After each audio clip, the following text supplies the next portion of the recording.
And so if you're like most people looking for hand sanitizers or hand wipes, most likely you're not finding any, right? So here today, I'm here to share a quick recipe of how you can create your own hand sanitizers. It's actually very straightforward and simple to create your own hand sanitizer. And so you start off with a clean bowl.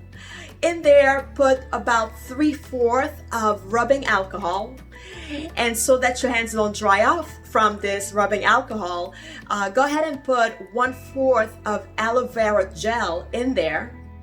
And if you want to enhance the smell, you could put a few drops of essential oils, such as lavender, as an example, right? And so whisk it all together just for a few minutes. And then here you have it. That is the hand sanitizer. Go ahead and pour this solution in a clean bottle, and you could take it on the go.